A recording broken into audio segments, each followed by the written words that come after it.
Rodney Dangerfield. Yeah, he said. Start tomorrow night with that. So the other show, okay. It's hard to believe that's tomorrow. I'm all messed up on my face. So It we're seemed moving a like- couple of pieces of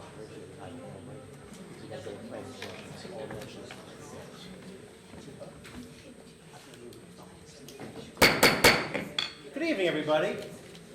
Welcome to the Whitehall City Council meeting of Tuesday, April 9th, 2024. If you would all please rise for a moment of silence and followed by the Pledge of Allegiance.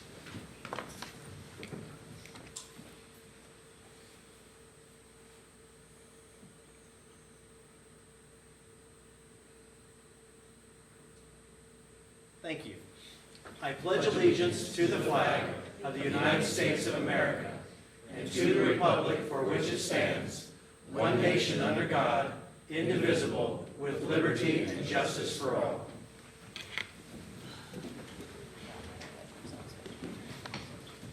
Ms. Aug, would you please call roll? Heck, Present. Smith, Present. Harkar, Present. Dixon, Present. Brown, Present. Elmore, Morrison, Present. President Potter. Present. At this time, I accept a motion to excuse the absent member. Mr. President, I'd like to make a motion to excuse the absent member. I'll second. There's been a motion by Mr. Dixon, second by Ms. Harkar, to excuse the absent member. Is there any discussion? Ms. Aug, would you please call roll? Heck, Yes. Smith, Yes. Harkar, Yes. Dixon, Yes. Brown, Yes. Morrison. Yes. The absent member has been excused. At this time, we've got the approval of the minutes, which would include the March 20th, 2024 agenda and regular meeting minutes, as well as the March 26th, 2024 agenda and committee meeting minutes. I would accept a motion for the approval of the minutes. Mr. President, I'd like to make a motion to approve the minutes. Thank you. There's been a motion by Ms. Smith, second by Ms. Heck, to approve the minutes of the aforementioned meetings. Is there any discussion? Ms. Heck, Ms. Aug, please call roll. Heck, Yes. Smith, Yes. Harkar, Yes. Dixon, Yes. Brown, Yes. Morrison. Yes. The minutes have been approved. Now we've got a special presentation, which I think brings a lot of you good folks here this evening. And this is for the Martin Luther King Scholarship Computer Laptop Presentation. I believe, Ms. Lacey, are you going to? Yes, sir, I will.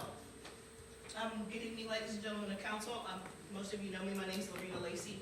Back in September, in my previous role as the victim advocate for the city, our Director of Information Technology brought to my attention, this is Mike Isaac, our Director, brought to my attention that a member of our community had come to City Council in September of last year and mentioned that there are many students who have computer work that they need to do for school, but they don't have access to the equipment.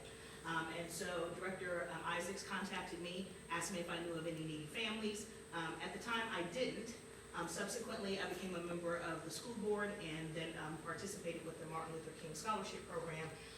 And the issue revisited itself, and I thought, what a wonderful way to also honor these students who have achieved so much by giving them a boost and some computer equipment as they go off to college and leave Whitehall Yearling High School. And so with that, I want to thank our Director of Information Technology for bringing that to my attention. Thank you, Dr. Wells, for being here. Thank you to all the students for being here. So what I'd like to do just briefly is have each one of them come up, introduce themselves. We'll show you what computer equipment they're getting. Our two winners of the scholarships are getting the refurbished laptops from the city, and then the other 8 individuals are going to be getting a computer monitor, a desktop, a mouse, and a keyboard. All right? And so let's go in alphabetical order here, but we'll start with the winners first. Do we have Ms. Diesel here? Ms. Diesel, you're here? All right, come on up here. Who do you have with you today? Who do you have with you today? My mom and my Oh, dad. that's outstanding. All right, so introduce yourself and tell the council what you're going to do after school. So my name is Brittany Disla, and I plan to attend the Ohio State University and go into their MIP program, as well as minor in marketing or do a entrepreneurship minor. Very nice.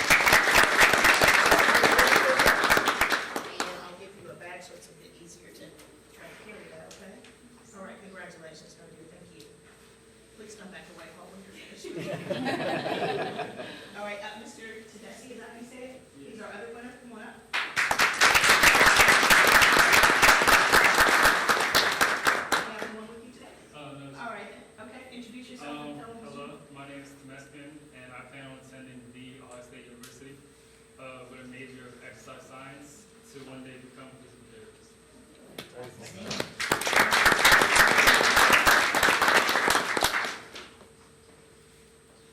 All right, I'm gonna move this along real quick. I'm gonna grab my bags and my cell phone. And do we have Miss Applin here? Right.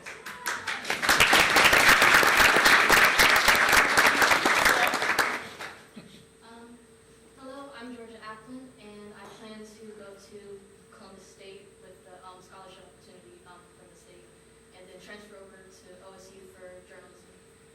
Fantastic.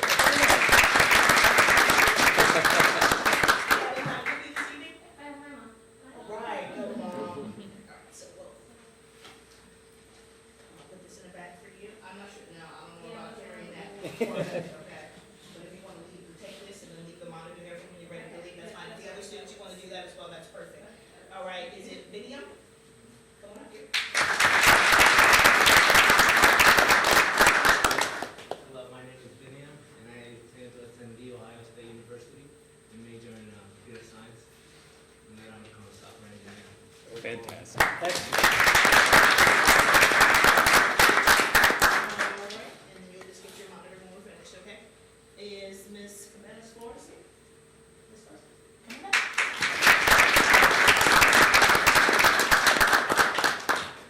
Hi, I'm Maria Cabanas Flores. I plan to attend the Ohio State University for zoology on the pre-veterinary path. Nice. I'm sorry, I didn't ask you, have anyone here with you tonight? Just you, okay, that's fine. And I'm sorry, I didn't ask you, Vidium, do you have anyone here with you tonight? Yeah, my family. Your family? Okay. All right, Miss Cisneros? Cisneros, did I say that right? Close, am I close enough? No? Okay.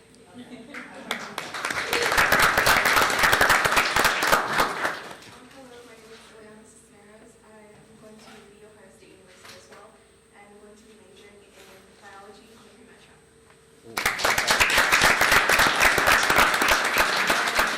Anyone here with you this evening? Yes, I'm mom. All right, Mr. Eva? Mr. Eva?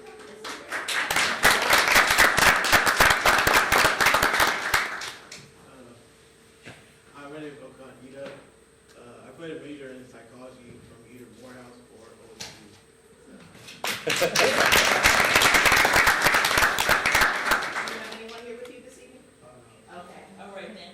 Andre Jackson.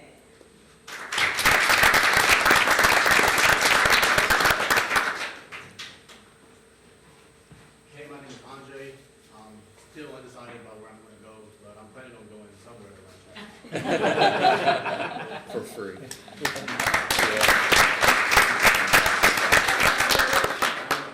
Your mom and dad are here, great. Mom and dad.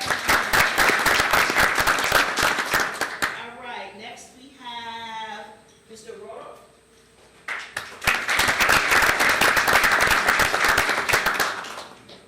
I plan on attending Ohio State University for criminal justice and political science, and I want to work for like a federal intelligence agency.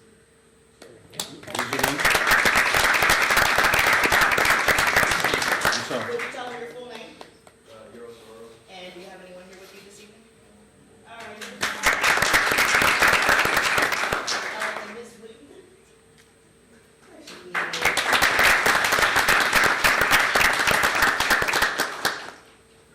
My name is Ariana Williamson, and I'm considering Canberra OSU, and I'm majoring in financial mathematics.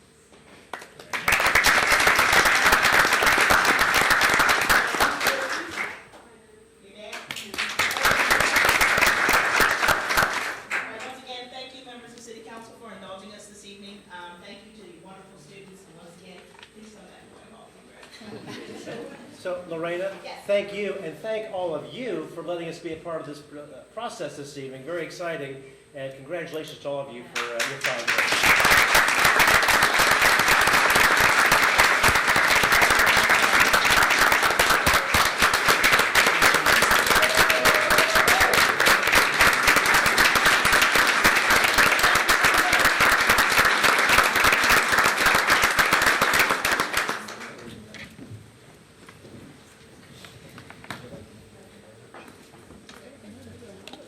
We will now move into our standing committee reports, which met 2 weeks ago.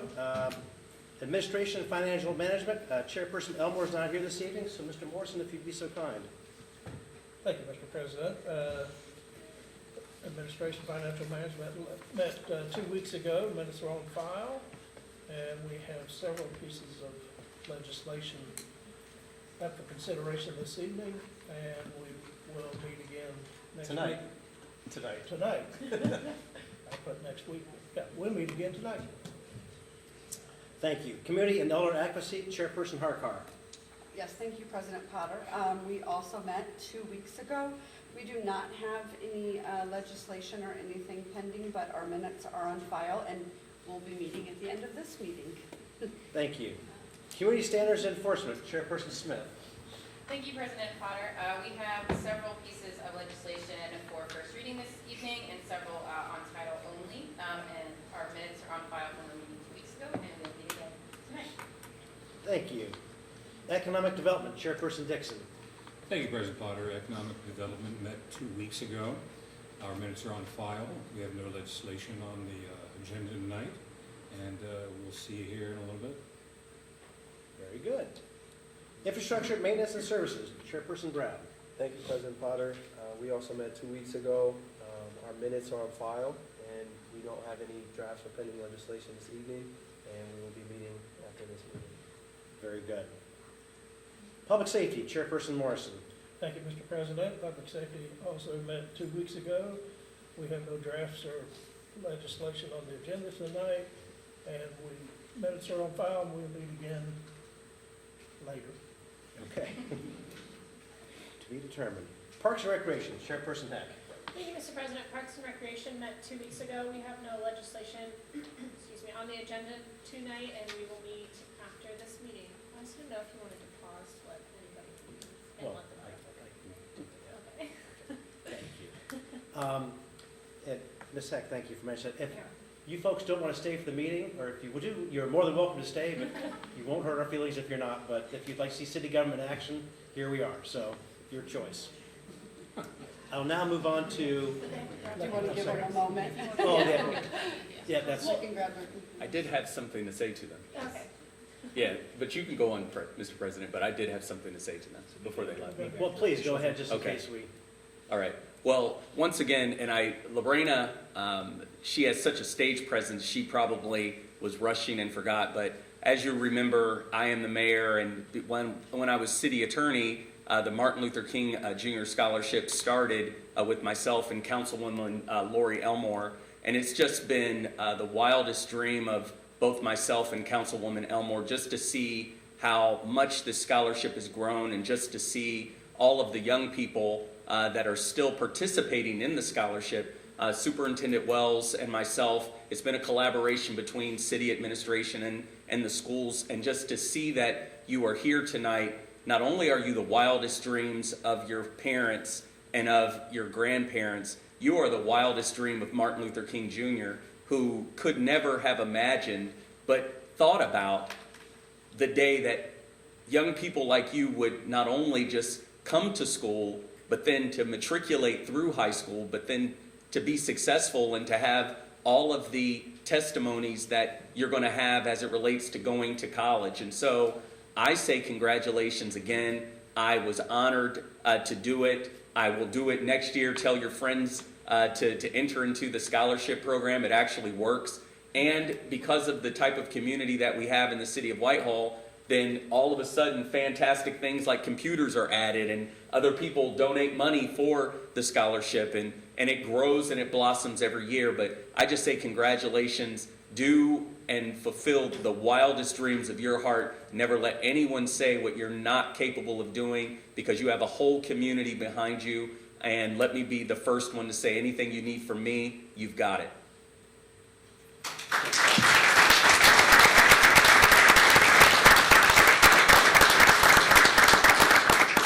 So we can't take a brief recess if folks would like to take their laptops or not, or their desktops.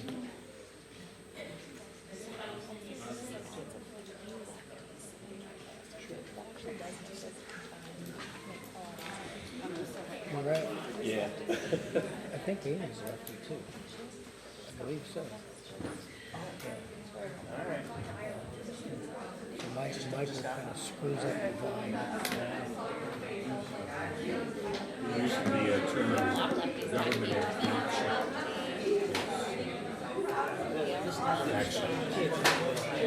I know, man. Legislation. Yes, exactly. Not exactly action packed.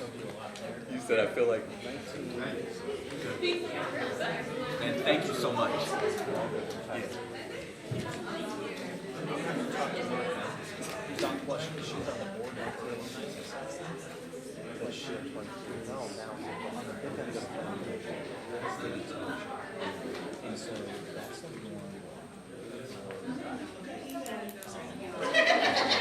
Dr. Wallace. Superintendent, good to see you. I'm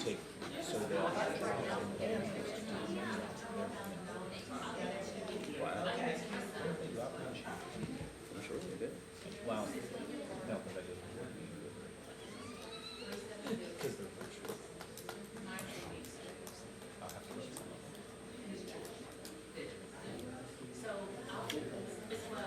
I worked with Vinny when he first arrived in the United States. Oh, yeah? PSS.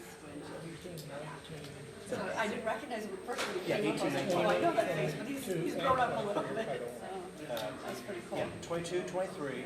I got down 20. Oh, and 20, yeah, 20's kind of rolling, as well as 18, 19. 4, 5. Okay, we will now resume. Ms. Aug, we're still recording, I take it. Thank you. We are now going to move on to officials reports. Mayor Bivens. Thank you, Mr. President, members of council. Tomorrow officially marks the 100th day. I understand some of you won't be able to attend as you have other commitments, and that's fine, but I'm really excited. I want to thank my staff and everyone for getting it together. It is going to be I'll just, be conservative and say it's going to be a meh event, maybe. So you're not missing anything if you don't come, but if you do, then it should deliver at least some of the things that this administration's been able to accomplish in the first 100 days.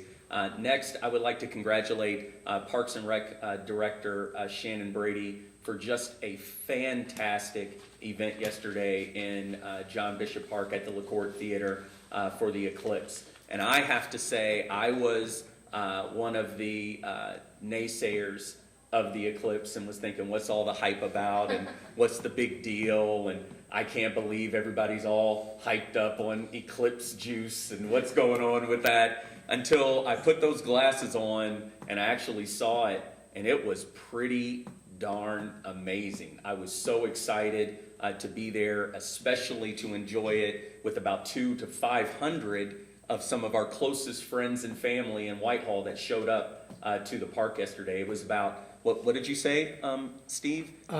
Corey Ollie estimated there were over 500. There were over 500 people there yesterday. It was amazing. So congratulations, Shannon Brady and Corey. It was just an amazing event, and everyone that passed out popcorn and boxes and et cetera. I think our community was just impressed by the love and the camaraderie, but then the Eclipse was just the icing on the cake. So that's it for me. Thank you, Mayor. City Attorney Nicodemus. Thank you, Mr. President. Eclipse was awesome. But I want to start by saying thanks to you, Mayor, and you, Mr. President, for last Tuesday there was severe weather forecast, and I pick on weathermen too. A buddy of mine's a friend, and I'm like, how do you get it right 50% of the time and stuff like that? But I've also done severe weather spotting for a long time, so I understand what can happen, and it really worked out to our favor. But taking those precautions was important, because quite frankly, had it not rained all day, what was forecast probably could have happened, and it could have put a lot of people in harm's way. So being, just extra, conscientious of what could have happened and stuff like that, I appreciate both of you for closing down the city a couple hours early so people could get home, and canceling the meeting so that people weren't out in it. Should it have developed into what was feared and stuff like that. So I appreciate both of that, because I know it's not an easy decision to have to make to do that, so thank you for that. Moving on then, short report last week, myself and Kylie Keach, we spent our afternoons with our police department, updating them on some training and stuff like that, and it's always good to get with them and see the officers when they're not in the field having to make decisions or in court, so good time there. And then tonight on the agenda is 09-2024, which is, I'd ask council to consider and pass. That is the resolution to join the City of Columbus lawsuit regarding home rule in our tobacco retail license. While the tobacco retail license is the impetus for this, that was the legislature removed our authority to regulate tobacco sales to minors. The governor vetoed it, and then the legislature overrode that. It has overreaching effects of, if it's allowed to stand, it's another area where the state has chipped away at our ability to set regulations for the health and safety of our residents. So I'd ask council favorable consideration of that tonight. Thank you. Thank you. City Auditor Quinzel. Thank you, Mr. President, members of council. We are seeing some decent activity within the tax department. Our income tax revenues are up for this point in the year compared to last year. We are up a little over 12% over last year. However, we have to temper that with the income tax refunds that we are paying out to folks who work remotely, and those are also up by 101%. So we have paid out nearly $1 million in income tax revenue so far this year. Hopefully that is a trend that will drop off here after tax season. That's my sincere hope. And other than that, I ask for favorable consideration for ordinances 24, 25, 26, and 27. Thank you. Director of Public Service Thomas. Thank you, Mr. President. I will say I don't think it's going to be a meh event tomorrow.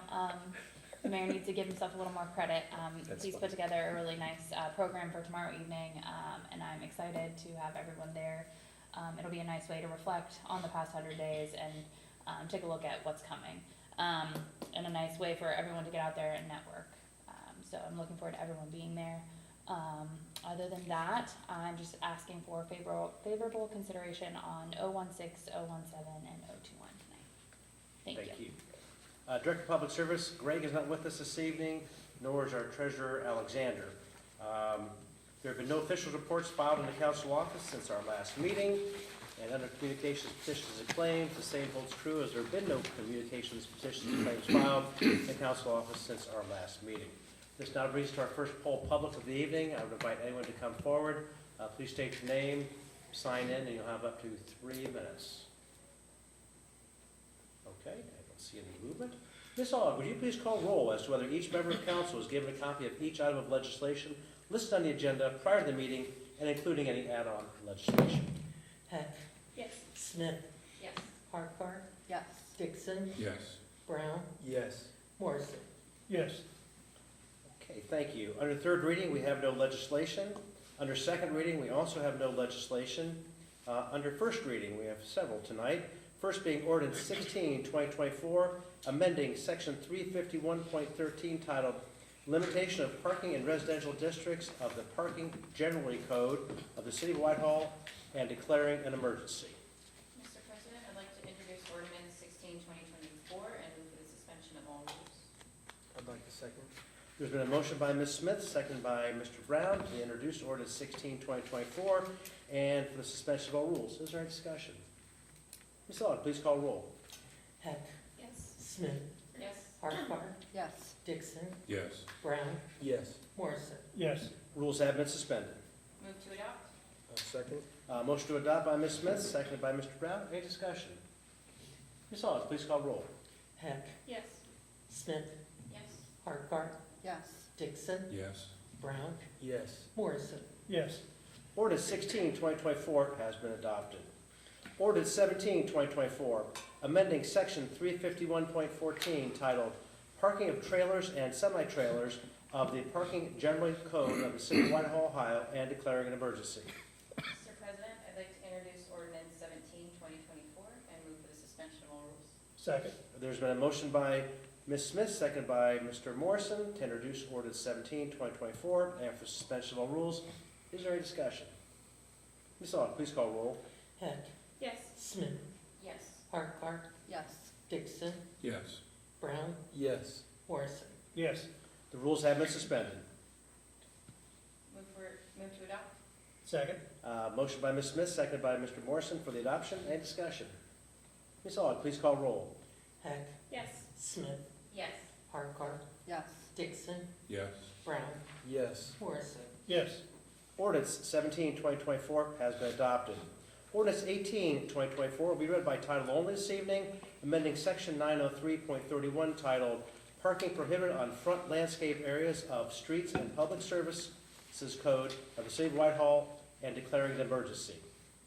We then come to ordinance 19, 2024, which also will be read by title only as it needs to go to the Planning Commission, which is amending section 11.09.04 titled Community Gardens and Urban Agriculture of the Planning and Zoning Code of the City of Whitehall, Ohio, and declaring an emergency. Ordinance 2024 will be read by title only, amending Chapter 1113 titled Landscaping Code of the City of Whitehall, codified ordinances by implementing a landscape maintenance requirement and declaring an emergency. Ordinance 21, 2024, amend Part 7 of the Business Regulation Code by adding Chapter 767 titled Outdoor Display, Storage, and Sales of Merchandise to the City of Whitehall, codified ordinances, and declaring an emergency. Mr. President, I'd like to introduce ordinance 21, 2024, and move for the suspension of all rules. I'll second. There's been a motion by Ms. Smith, second by Ms. Harkar, to introduce ordinance 2024 and for suspension of all rules. Is there any discussion? Ms. Aug, please call roll. Heck, Yes. Smith, Yes. Harkart, Yes. Dixon, Yes. Brown, Yes. Morrison. Yes. Rules have been suspended. Move to adopt? Second. Motion to adopt by Ms. Smith, second by Ms. Harkar. Any discussion? Ms. Aug, please call roll. Heck, Yes. Smith, Yes. Harkart, Yes. Dixon, Yes. Brown, Yes. Morrison. Yes. Ordinance 21, 2024 has been adopted. Ordinance 22, 2024 will be read by title only, as this also needs to go to the Planning Commission, and it reads, amending Chapter 1115 of titled Outdoor Lighting Code of the City of Whitehall, codified ordinances, and declaring an emergency. Ordinance 23, 2024 will also go title only, as it needs to go to the Planning Commission, and it reads, amending Chapter 1111 titled Parking, Loading, and Drive-Throughs of the Planning and Zoning Code of the City of Whitehall, Ohio, and declaring an emergency. That brings us to ordinance 24, 2024, making a fund transfer in the amount of $67,122.27 from unappropriated monies of General Fund 101, the Debt Service Fund 401, and declaring an emergency. Mr. Quincy, I'm going to call on you just again, since we've got folks watching that perhaps like explanation you shared with us earlier. Sure. This is a payment on a loan repayment for work that was done for energy upgrades for City Hall, the Police Department, Fire Department buildings, and the Service Department garage that were done some years ago.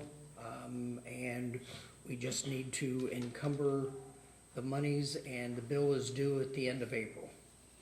Thank you, appreciate the explanation. So at this time, I would accept a motion. Mr. President, we should introduce ordinance 24, 2024 and suspend all rules. Second? There's been a motion by Mr. Morrison, seconded by Ms. Heck, to introduce ordinance 2024 and for suspension of all rules. Is there any discussion? Ms. Aug, please call roll. Heck, Yes. Smith, Yes. Harkart, Yes. Dixon, Yes. Brown, Yes. Morrison. Yes. The rules have been suspended. Move to adopt. Second? Motion to adopt by Mr. Morrison, seconded by Ms. Heck. Any discussion? Ms. Aug, please call roll. Heck, Yes. Smith, Yes. Harkart, Yes. Dixon, Yes. Brown, Yes. Morrison. Yes. Ordinance 2024 has been adopted. That brings us to ordinance 25, 2024, approving and making a supplemental appropriation of $4,000 from unappropriated monies in the Fire Department Grants Fund 221 to the Fire Department Grants Retention Incentive Account 221.000.50,040 and declaring an emergency. Mr. Quince, I'll call on you once again. Absolutely. So we had a retention incentive grant for the fire department for a gross amount of $4,000 for each firefighter. One left our employee, so obviously he was not retained. And we have to pay the retention amount for that man back. Fair enough. I'll now accept a motion. Mr. President, wish to introduce ordinance 25, 2024, and move suspension of all rules. I'd like to second. Thank you. I've had a motion by Mr. Morrison, second by Mr. Brown to introduce ordinance 25, 2024, and for suspension of all rules. Is there any discussion? Ms. Aug, please call roll. Heck, Yes. Smith, Yes. Harkar, Yes. Dixon, Yes. Brown, Yes. Morrison. Yes. Rules have been suspended. Move to adopt. I'll second. Motion by Mr. Morrison, second by Mr. Brown to adopt. Any discussion? Ms. Aug, please call roll. Heck, Yes. Smith, Yes. Harkar, Yes. Dixon, Yes. Brown, Yes. Morrison. Yes. Ordinance 25, 2024 has been adopted. Ordinance 26, 2024, authorizing and approving a supplemental appropriation in the amount of $61,228.60 from unappropriated monies in the Energy Project Fund 810 to the Energy Project Fund expense account 810.000.50,000 and declaring an emergency. Mr. Quinzel. Yes, sir. This is also another loan repayment. This one is paid from property tax settlement. We just got the money from Franklin County last week, and the bill is coming due, and same as before, we need to encumber the funds and pay the bill. Very good. I'll now accept a motion to introduce. Mr. President, wish to introduce ordinance 26, 2024, and move suspension of all rules. Second. There's been a motion by Mr. Morrison, second by Ms. Harkar to introduce ordinance 26, 2024, and for suspension of all rules. Is there any discussion? Ms. Aug, please call roll. Heck, Yes. Smith, Yes. Harkar, Yes. Dixon, Yes. Brown, Yes. Morrison. Yes. Rules have been suspended. Move to adopt. Second. Motion to adopt by Mr. Morrison, second by Ms. Harkar. Any discussion? Ms. Aug, please call roll. Heck, Yes. Smith, Yes. Harkar, Yes. Dixon, Yes. Brown, Yes. Morrison. Yes. Ordinance 26, 2024 has been adopted. Ordinance 27, 2024, reclassifying a fund advance as a fund transfer and declaring an emergency. Mr. Quinzel? Sure. So what initially happened was an ordinance in 2022 advanced $35,551.12 from the general fund to the technology fund. The technology fund is funded from the general fund normally through an end-of-month transfer. This was additional monies that was needed, and we were trying to get these cleaned up at the end of 2023. Our external auditors informed us last week that we had missed one, which is this ordinance here, and we are just simply making the advance a transfer because the likelihood of the 314 fund having 35 grand to advance back to the general fund is highly unlikely. So we will just need to make this a transfer and close out the books on this one. Thank you. Appreciate the explanation. I'll now accept a motion to introduce. Mr. President, wish to introduce ordinance 27, 2024, and move for the suspension of all rules. Second. There's been a motion by Mr. Morrison, second by Mr. Dixon for the introduction of ordinance 27, 2024, and for the suspension of all rules. Is there any discussion? Ms. Aug, please call roll. Heck, Yes. Smith, Yes. Harkar, Yes. Dixon, Yes. Brown, Yes. Morrison. Yes. The rules have been suspended. Move to adopt. Second. Been a motion by Mr. Morrison, second by Mr. Dixon to adopt. Any discussion? Ms. Aug, please call roll. Heck, Yes. Smith, Yes. Farquhar, Yes. Dixon, Yes. Brown, Yes. Morrison. Yes. Ordinance 27, 2024 has been adopted. Resolution 9, 2024, a resolution authorizing the city of Whitehall, Ohio to join the city of Columbus and a lawsuit against the state of Ohio to uphold the home rule authority of the city to pursue and enforce tobacco regulations and declaring an emergency. And the attorney just explained this a little bit earlier this evening. We have talked about this. So I would accept a motion to introduce. Mr. President, I'd like to introduce Resolution 9, 2024, and move for suspension of all rules. Second. There's been a motion by Ms. Smith, second by Mr. Morrison, to introduce Resolution 9, 2024, and have the suspension of all rules. Is there any discussion? Ms. Aug, please call roll. Heck, Yes. Smith, Yes. Farquhar, Yes. Dixon, Yes. Brown, Yes. Morrison. Yes. Rules have been suspended. Move to adopt. Second. Motion to adopt by Ms. Smith, second by Mr. Morrison. Any discussion? Ms. Aug, please call roll. Heck, Yes. Smith, Yes. Farquhar, Yes. Dixon, No. Brown, Yes. Morrison. Yes. Resolution 9, 2024 has been adopted. That then brings us to our second poll public of the evening. Same rules apply. If you'd like to come forward, please state your name, fill out our log, and you'll have up to 3 minutes. Good evening, Joy Higgins, 4985 Roll Avenue.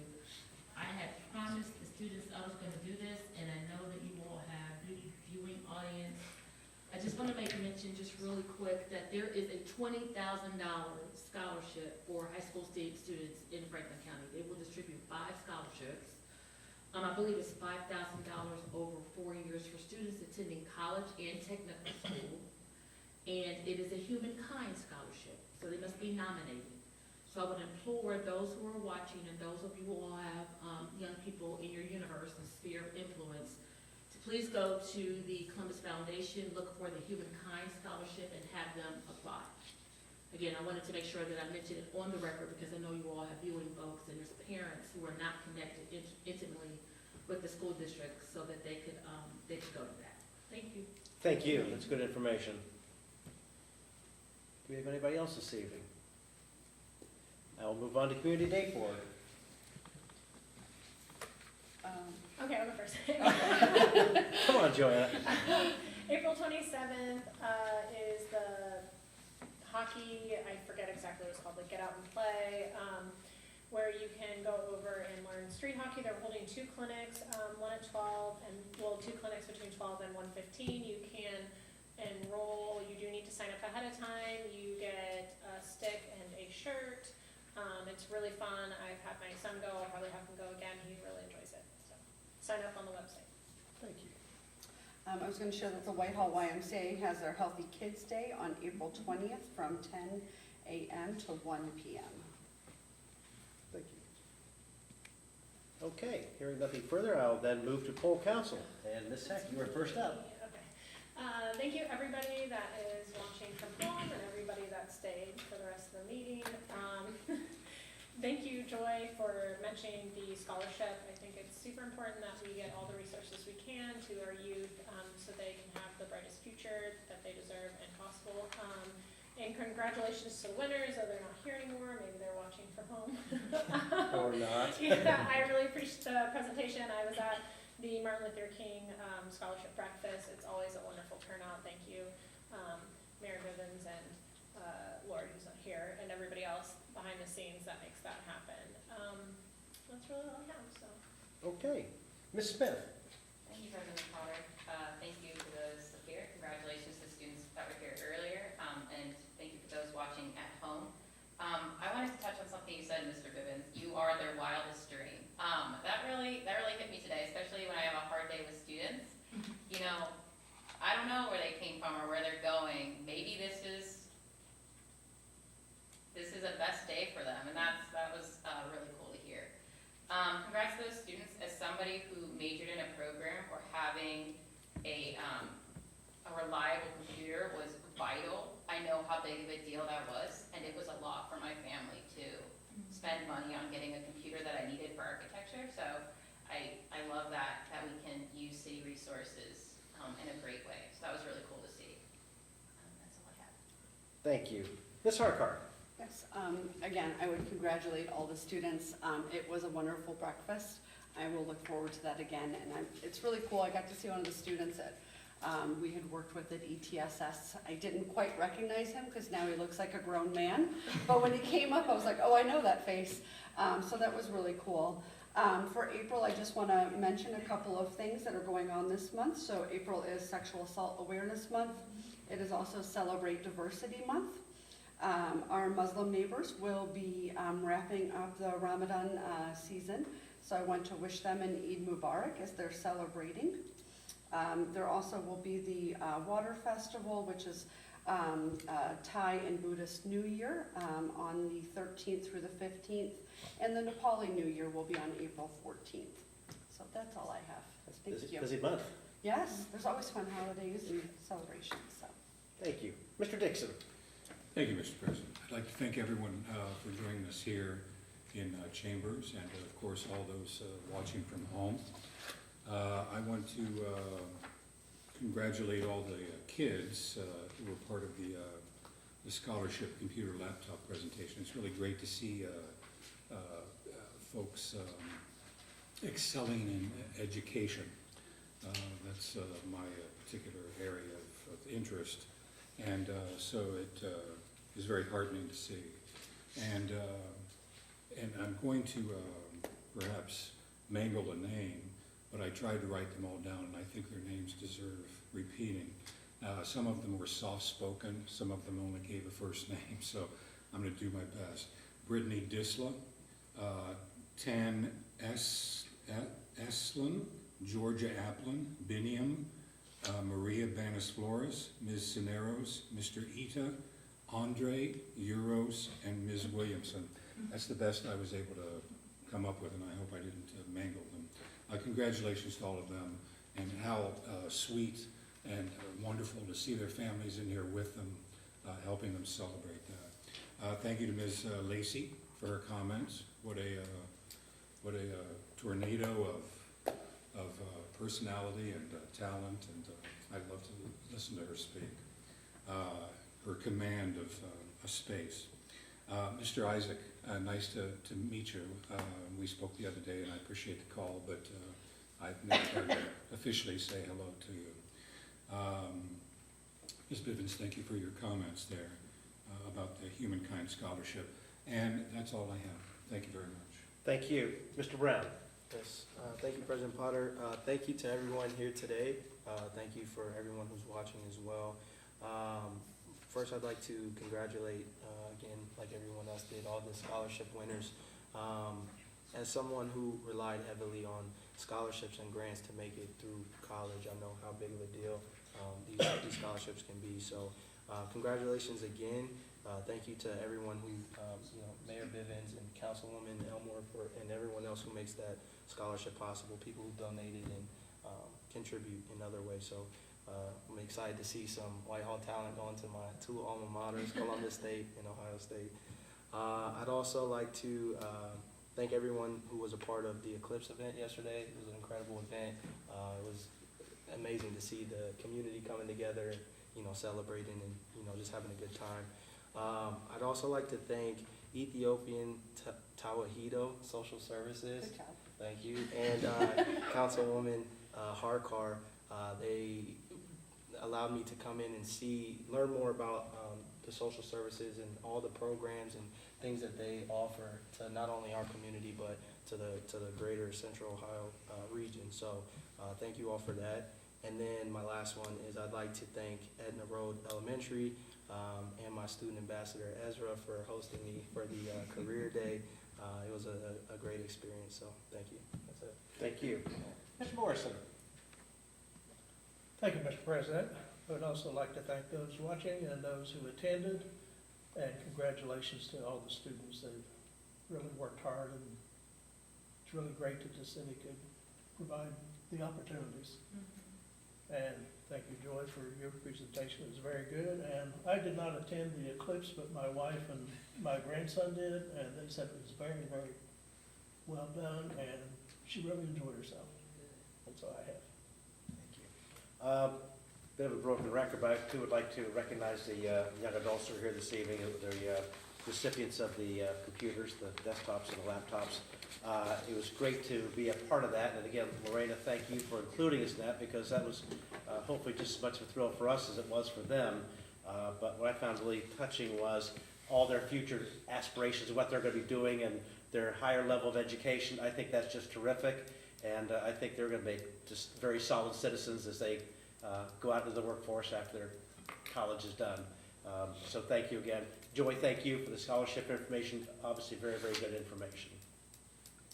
So with that, and having no additional business for this council, I'm going to adjourn us at 7:45, and we'll move right into our committees. And as promised, welcome to the White House City Council committee meetings, Tuesday, April 9th, 2024. We've got no draft legislation on our agenda this evening, so we're now going to go into our committee of the whole, which, again, there are none. So standing committees, Administration and Financial Management, Chairperson Elmore. So Mr. Morrison, would you please take that for her? Yes, Mr. President. Open Administration and Financial Management at 7:46. We have no drafts or pending legislation on the agenda. Does anyone have anything for this committee? If not, I will close at 7:46. And I thank you. Community and Elder Advocacy, Chairperson Harkar. Yes, thank you, President Potter. I will open at 7:46 for Community and Elder Advocacy. We don't have any drafts or pending legislation. I did want to mention that I saw the senior dining at the Whitehall Community Park is every Tuesday and Thursday at 12 p.m. Recommended donation of $1.50 for residents that are 60 and over. Is there anything else for this committee? No, I will close at 7:47. Okay, thank you. Community Standards and Enforcement, Chairperson Smith. Thank you, President Potter. Community Standards and Enforcement will open at 7:47. We have two pieces of legislation going for second reading. Ordinance 18/2024, amending section 903-31, titled Parking Prohibited on Front Landscape Areas of the Streets and Public Services Code of the City of Whitehall and declaring an emergency. Does anyone have anything you'd like to discuss on that? Yes, please. I had spoken to Ms. Thomas a week or so ago, and just to preface this, at last, was it 2 weeks ago, our committee meeting, the presentation of it sort of, I believe, kind of got in the way of the normal committee movements in reading the title and then, like we're doing now, having a discussion and such. And so it turned into this sort of presentation where it was Walt going over the various pieces of legislation. And I expressed some feelings off the cuff at that moment, but I felt I didn't feel that there was time for discussion. There was no discussion available or made available. So that's one of the reasons that I had asked that this be put to second reading. And again, pardon my back. No, you're fine. Because I did want to discuss my concerns and feelings and run it past committee. I want to say, first of all, that, ruts and vehicles on right-of-ways up on the curb bother me as much as they do anyone else that it bothers. I am an orderly sort of person. That's why I take care of my home, my property, etc. And I'm not a stranger to those same feelings about wanting order. However, I also have to, and particularly as a council person, consider what is going on with the citizens and why this is going on, what their feelings are, etc., in terms of things like this. So I just wanted to say that as far as myself, I don't like it any more than anyone else.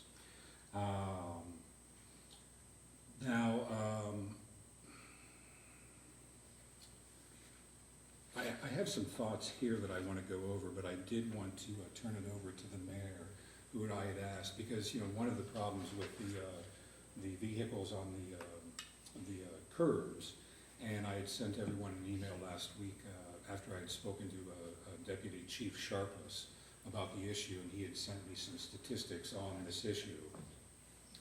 And the thing that I found with the statistics were, while those may be people that did indeed send in a notice of this happening, it doesn't necessarily mean that's everyone that had a problem.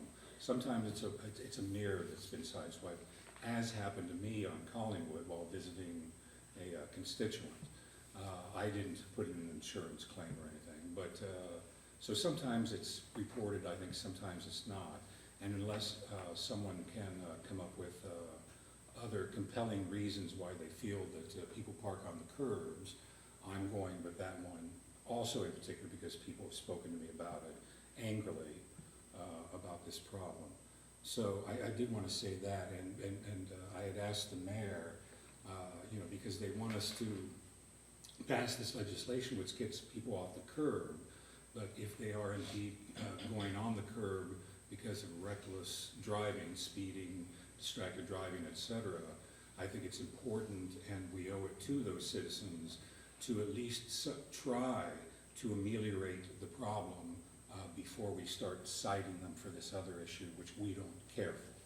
So in that, I had asked the mayor if he had some statistics and facts as far as what the administration, the police are doing to counter,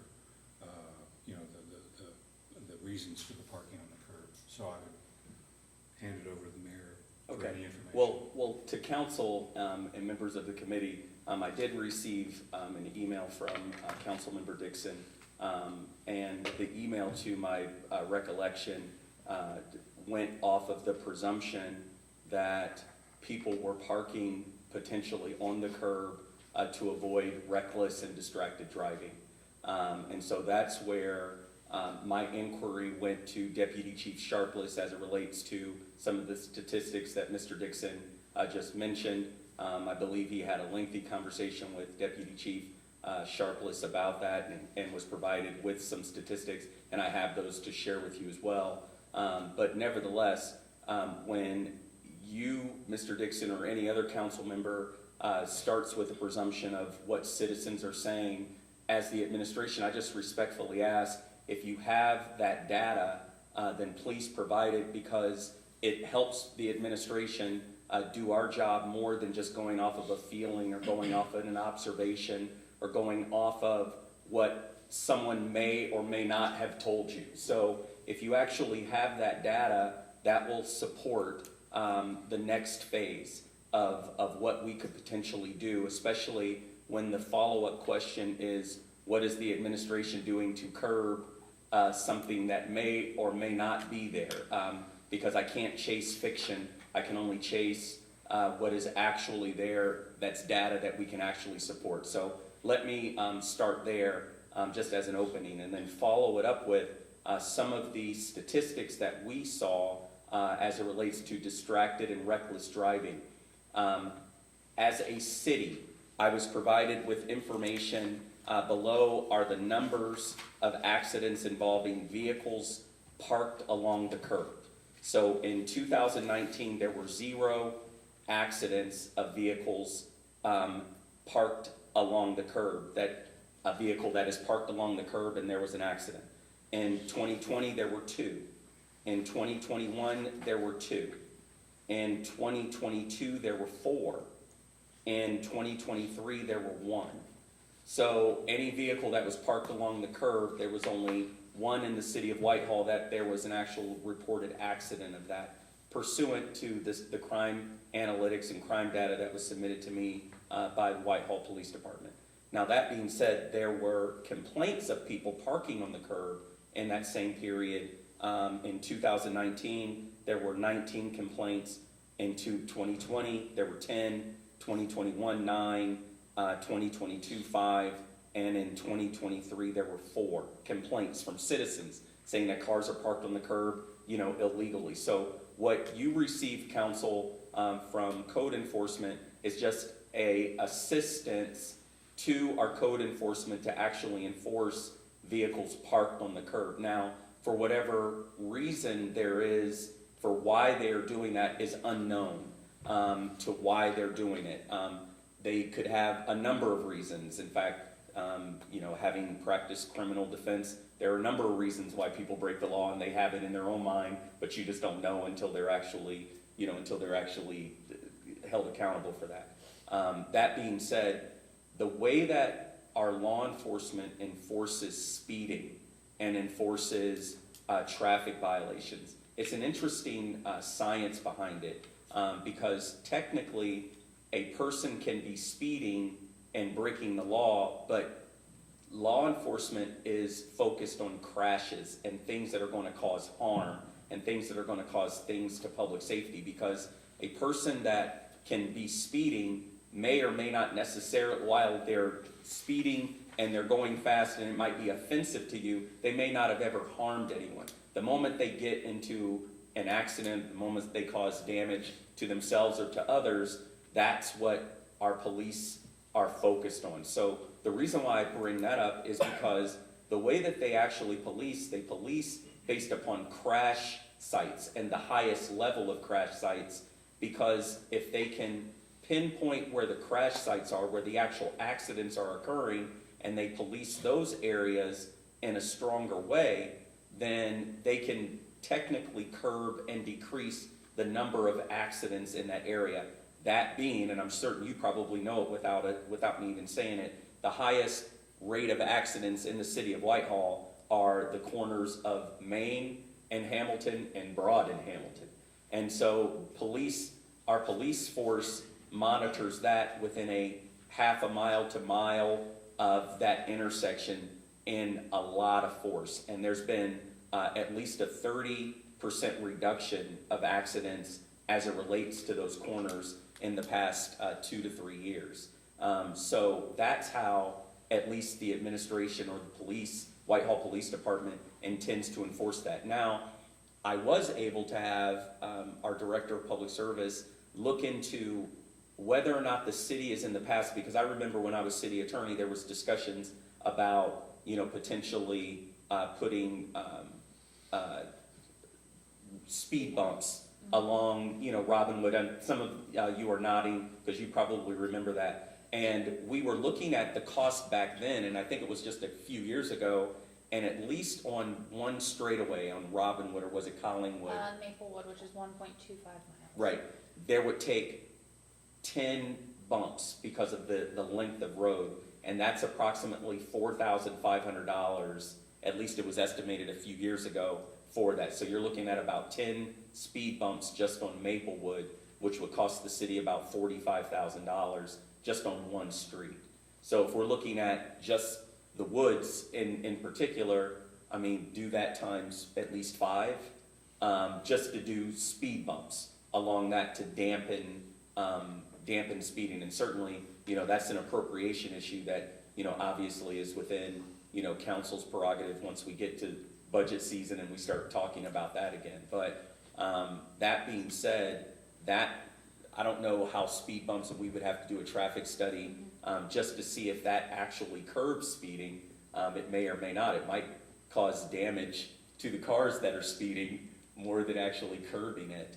But it is something we can certainly look into. But nevertheless, back to Councilmember Dixon's original inquiry as it relates to this ordinance, certainly you can have a feeling as it relates to why people are doing things, or a feeling as it relates to protecting citizens from distracted drivers, et cetera. But our Whitehall Police Department does a fantastic job of doing that as it relates to the high crash areas.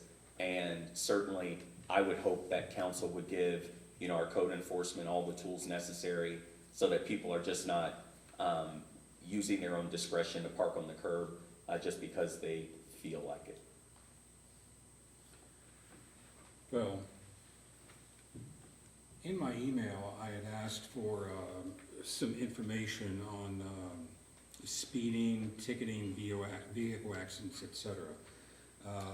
And those are the kind of stats that I'm looking for in the last couple of years that I would like to inform me on my decision with this particular piece of legislation.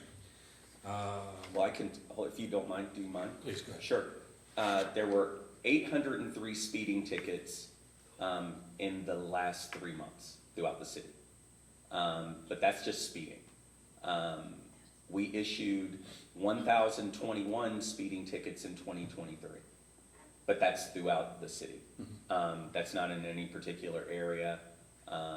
And so, you've got 803 in the past 3 months and 1,021 in 2023. Okay, I appreciate that. Yeah.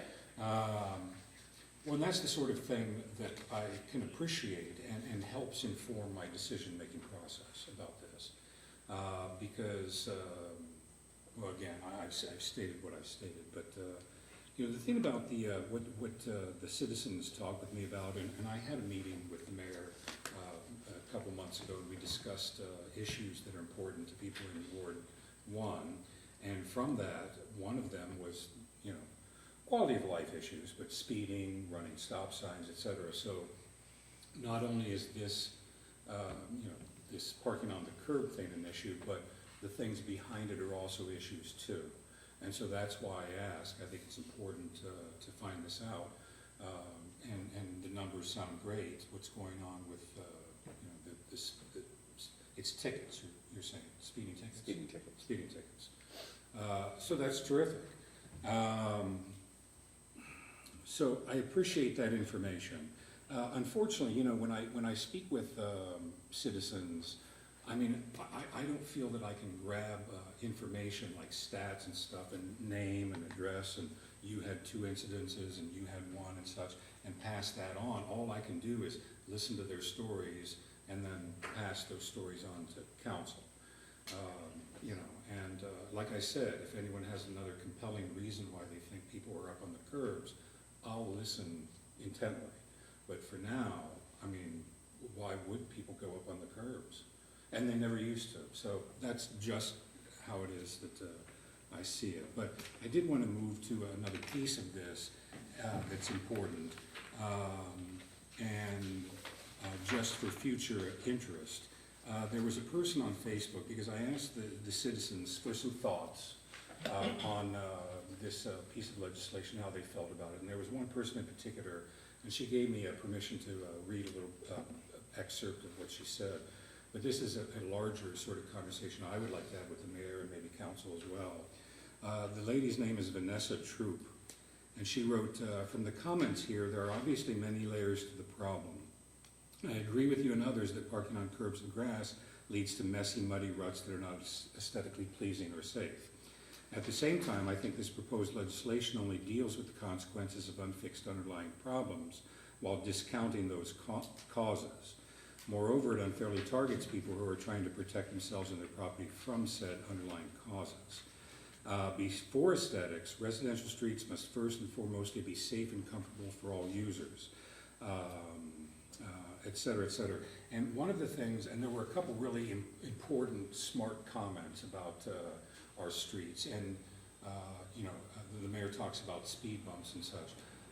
I would like to have a meeting with the mayor, myself, maybe another council person, a couple citizens, and see if the civil engineer, service director, et cetera, and see if we can come up, brainstorm some ideas, because that's what we were sort of starting to do in our meeting with the mayor a couple months ago, to try to figure out solutions to this problem that also may not necessarily cost us a bunch of money.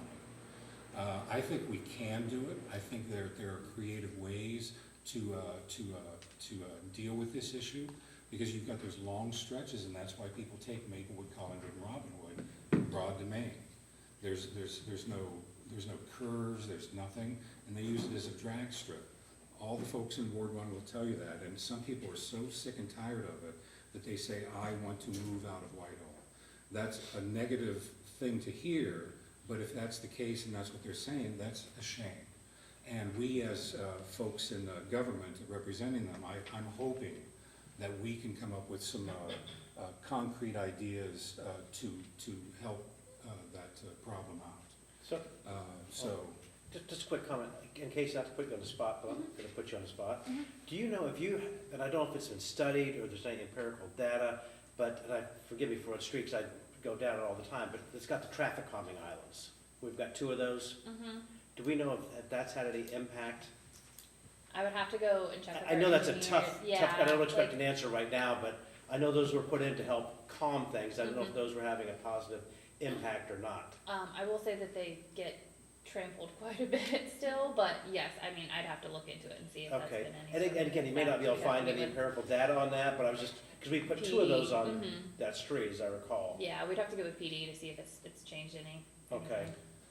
If I may respond to that. Sure. You know, I've got some ideas, some citizens had some really concrete, no pun intended, responses and solutions that I thought were valuable and worthy of listening to, hearing out. And that's why I'm talking about having some sort of a conversation at least, to sort of start something and say, hey, what can we do? That's all. And they had some great ideas. I have some thoughts, et cetera, about, you know, why streets are used as drag strips and some are not. And the median strips are a good start. They're not the end-all be-all, but they're definitely a good start. So I would like, and Mayor, I'll give you a call or I'll give you an email perhaps. I'll tell you, it's not only is it a great idea, it's an idea that is within the timing of the presentation that Chief Crispin gave regarding the Public Safety Alliance. So we don't necessarily have to have an offshoot meeting. It's actually in the works as it relates to the presentation that Chief Crispin gave regarding the Public Safety Alliance. And there's going to be citizens that will be a part of that discussion. And obviously, safety and speeding is a part of that discussion. So it's a further mechanism in It's that. a further mechanism, so we don't need to reinvent when something is actually currently in the works that's coming before council to create, so that is happening. Well, If I may, I will say that I recall us discussing this several years ago, and the thing about the speed bumps that I remember as a negative is it really hinders emergency vehicles. EMS. And it increases the response time, It and does.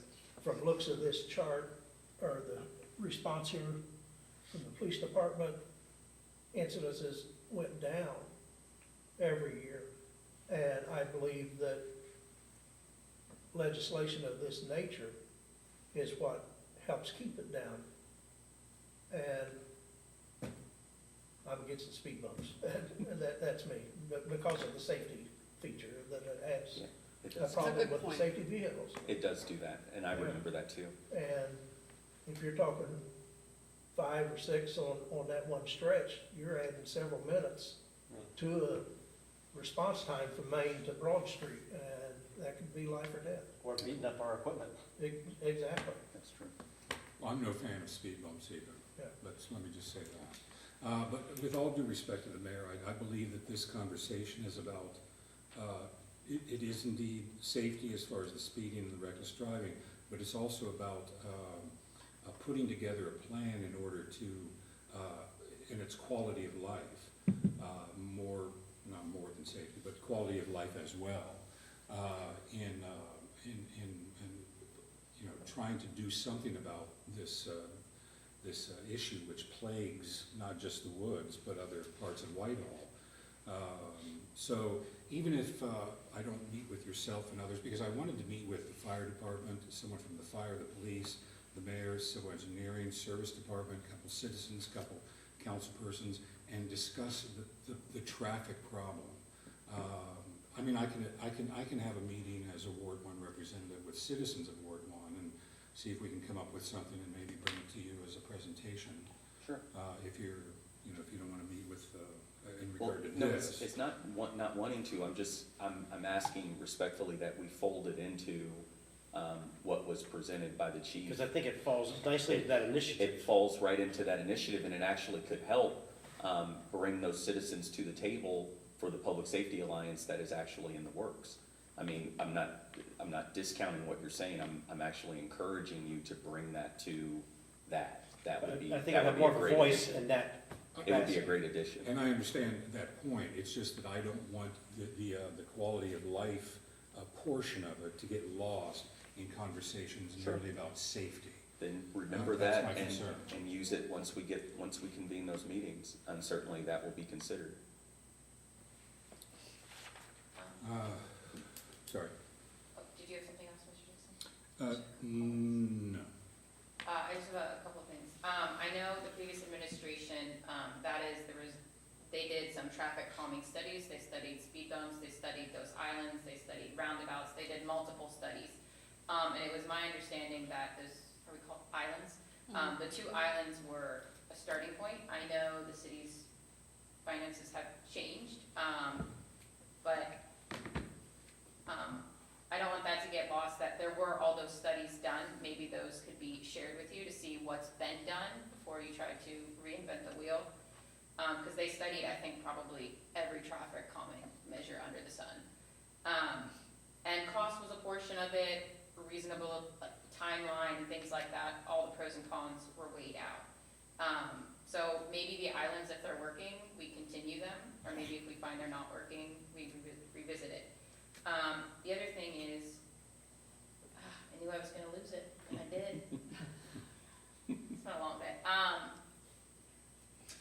I think the biggest thing is, and I don't know the right way to do this, Walt is receiving complaints, and he wants to be able to act on those in his capacity as code enforcement. And we're also seeing issues, to my understanding, specifically on those straightaways in the woods. Is there some way we can meet in the middle, at least for now, as we continue to pursue street design, that Walt can move forward in community, in the parts of the community he's receiving those complaints, that, because I mean, are not seeing those issues because of street damage, that he can do his job and meets citizens' requests that way, while we are somehow more lax in areas that this has been a complaint. I don't know a good way to do that, but I don't want to leave him hanging in the balance, since he's come to us directly and said, I'm receiving complaints and I can't do anything about them. And I think that's the point of it. While I also do hear the issues of we need to continue the traffic calming studies and revisiting these issues within our current allocation or looking forward to next year's budget, as Mr. Bivens said, Mayor Bivens has said. I don't know who to direct that question to. Is there like a happy medium? Can we be like, yes, enforce it, but not in these areas? I don't know if that's, I think don't. that gets tricky. Yeah, I then don't know you're what selective people's enforcement. intent is, right? I mean, No, that's not we're correct. making a presumption on why they're parking on the curb, right? We don't know for sure why that is. So I think if you're saying, well, these streets are exempt from it, you're gonna have people on all the other streets saying, well, I got the same concern, and that may be valid. So I don't know that there's a way to pick and choose where it's done. I do think if, like you said, Walt needs to be able to do something about the complaints he's getting, I think your suggestion for bringing this to the group that is already forming makes sense to try to work on that going forward. And I would, Also, this legislation is not reinventing the wheel. This is legislation That existed. existed prior, we're just trying to re-implement. just put it back. And the report from the police department says nothing about, it just gives you the number. It don't give you the streets. I'm sure they have that information that is available. And that it is what it is. I mean, going from 19 to 4 to 23, and 0, 2, 2, 4, and 1 Yeah. for the next 5 years. Those numbers are trending very well. I think the legislation is effective and needs to be re-implemented. Just my opinion, I'm done. I'm looking, if I may. 018. Yes, please. I'm looking for a copy of this. 018. ordinance number, This is 018. 018. If there's none left, I have a copy that you could Okay. use. Because Walt and I, some of these are ones that have been missed or that was taken out by accident. Right. Some of these are ones that are just changing from the zoning code into the codified ordinances. And a couple of them, and I'd have to go back to my notes, are ones that I've discussed with Walt recently. And if it's this one, Because you can't prosecute it. because I can't prosecute it. This one is changing the parking in the areas where we were having it on, because in the code, it previously mentioned the commercial district, the general commercial district, residential, industrial 1 and 2, and now we don't have those areas. Right. And so, all this is doing is fixing what used to be in the code, and there was another one, I don't know if we brought it yet. There's one where people have found a caveat, because I already have an enforcement mechanism for the person that parks in their front yard in front of their door. And there were people that were finding little areas to park in that weren't quite the yard, not quite the road. This one is literally just fixing what used to be in there so that it's enforceable now in court. I understand that, you know, but at last, or 2 weeks ago's presentation, Walt kept stressing parking on the curbs, parking on the curbs. So we can say this, that, and everything else, I understand that, that's fine, but Walt himself talked about parking on the curbs. I just have a quick question, Mr. Nicodemus. That makes me revisit this legislation. So I think maybe I misunderstood. So is 903.31 currently in there? Just the strikeout is the only thing that's changing, or it's bringing it back in and the strikeout? Can I? Oh, sorry. Nope, give me 1 second. I believe 903.31, let me see if it is still in there. It should still be in there because Walt was very good about adding a whereas that said it was removed and we Yeah. are reinstating. Okay, so, because, yeah, right, he said, now that I'm looking at it closer, whereas the suggested amendment will prohibit parking on front landscaped areas in all districts. He doesn't say was removed. Right, but I have Okay. it pulled up.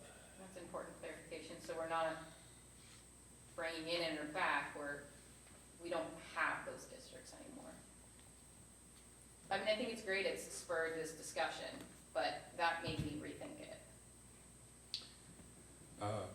You know, I appreciate that this once was, and now it's being brought back.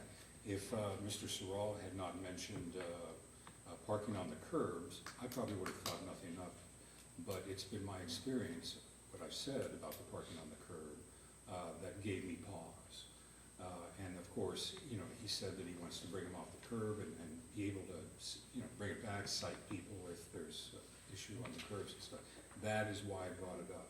No, I think the All those conversation is reasons completely valid, exist. yeah. So there's the now picture, and there's the bigger picture, and we talked about both of those.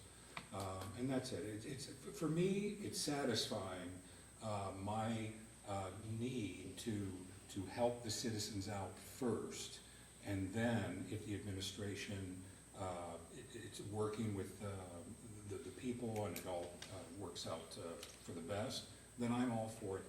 But I have to go where I need to go first. That's all.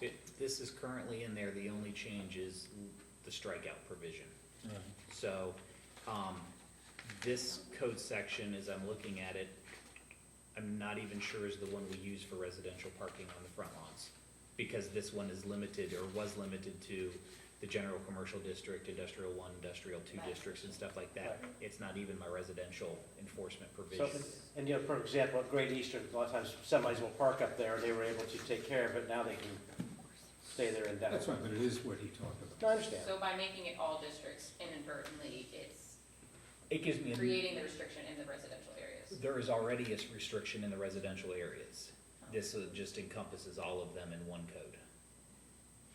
I have a different provision for that one, but Well, yes. let me ask you then, why Walt might have talked about, I remember him saying something about, this gives him the ability to get those folks off the curb and cite, or, you know, and cite them for being on the curb, that which he didn't currently have, to my best recollection. Because right now, under the code, there is no general commercial district. So if there's someone on a curb in an area, we need to be able to, it needs to be defined. To me, it's almost a Scrivener's error. The code changed, we changed the zoning code, and we just didn't update our code enforcement code to reflect the new zoning classifications. So you're saying then that he has the ability to get people off the curb in residential areas. This is designed in order to get people off curbs somewhere else, like in, I believe I have a different code section for that. I'd have to confirm, because that one does not list specifically the residential areas, the R1, R2, R3s. well, I think I've made myself clear. I appreciate your indulgence. Thank you very much. Thank you. No, I think street design is always an ever-evolving conversation. Wait, before you move on, if you are you moving on? And I was going to. No, this would be very quick. So would it be your contention then that this will then go for a second reading and adoption? 32. I believe so. I did want to follow up, based on some of the other ordinances. This one does not need to go to planning commission? Correct. So modifications of the codified ordinances, council can change at any time. It's only the ones that would be chapter 11, which is the planning or the zoning code. Go. So that would be that your plan to have it go for a vote next week, 2 weeks? So I would remain with the second reading to be adopted on the 16th, yes. Okay. Unless there are some other questions on that. But could you, Mr. Nicodemus or Ms. Thomas, could you double check and let us know or clarify the issue about the residential versus the any and the all? I can give it to you right now, because it's the very next code section, 903.32, parking of motor vehicles on lawns prohibited. So do lawns count? On lawns, this particular section talks about the area between the curb and the lawn. Okay. So that's. So the very next section is the one that we use for residentials, because usually they're parked in front of the front door. Real quick, I'm sorry, and I just want to clarify that. So during the voting meeting, you talked about these ordinances that were title only because they were going to planning commission. I wasn't aware. I wasn't aware about it until 2 minutes before the meeting. Yeah, okay. I thought I was out of the loop somehow. No. So, the attorney got with us literally right before the meeting, Okay, and along with the service director, and pointed that out, and that's why that was done. So, actually, I don't think any of your colleagues down here were aware of it either, so. thank you. Yes. Not intentional, just time ran out to share that with everybody. Thank you. Thank you for asking about that. I should have said that at the beginning. So yes, as of right now, it will stay up for a second reading. Be voted on at the 16th. Okay. Moving on to ordinance 2024, amending chapter 1113 titled Landscaping Code of the City of Whitehall Codified Ordinances by implementing a landscape maintenance requirement and declaring an emergency. Are there questions or comments on this ordinance? Yeah, and I'm sorry, I appreciate your, again, your indulgence here, but I had also asked Ms. Thomas to put this to a second reading because I had thoughts and concerns and so forth. There's a couple things I want to hand out here. Really quickly, Mr. Yes. Dixon, while you're doing that, I'm processing a little slowly tonight. Will this be a planning commission? Okay. Oh, 2024? Yeah, 2024, yes. Sorry, continue, Mr. Dixon. No, that's fine. Is that what stays title only then? Yeah. When's the next planning commission? May I'm sorry? 2nd. Pardon me while I, Yeah, that's gonna go to the planning commission. That'll stay title only. hand out homework. If you would take one and pass it down, please. Okay. I tried very hard to try to understand code enforcement and its role in government, particularly with a constitution that says that God gave us liberty. This is where I sit. And again, I also sit from a place of order. I'm an orderly person. My yard, my house, everything in my house is very orderly. That's the way I am. But I also realize, living in America, that I cannot necessarily require require that of other people who are not like me. And that's, I think, what America is about. So things like this come up, and I understand that we're simply putting back what was inadvertently taken away, but it does give me the opportunity to speak about it. And so, in general, my concern is the words preserve the appearance. Because then you're starting to get into aesthetics, and what you're doing is you're codifying aesthetics to me. In the language of the 11-1306, it talks about a competent manner in which all landscaping materials shall be installed in a sound and competent manner. Well, that's fine, but what does that mean by competent? Do people have to have landscaping competence in order to landscape their yard? The Whitehall that once existed, and a big change that's happened in society is people used to have civic pride, a lot more of it. And people would simply do these things without ever, caring what the code was doing or what the city wanted or anything else. But that's changed. And so there were a lot more people that were creative and interesting in the way they presented their properties. And I worry about things like this taking that away from people, as is their right, to have the kind of property they want. So wording matters to me. I spoke to Walter the other day. I sent an email, and I understand that he had it forwarded over to everyone here on council, and I was asking about the words free of refuse and debris at all times. I had asked him specifically the definition of refuse and debris, if there's a specific list. He did answer me, and I appreciate that from Mr. Sorrell. And I asked him as well if there was wiggle room for interpretation of those things, because that's where you start to get into, and we all ask for trust and belief in these systems that are governing people's lives. But when it's law, I worry about interpretations in something like this.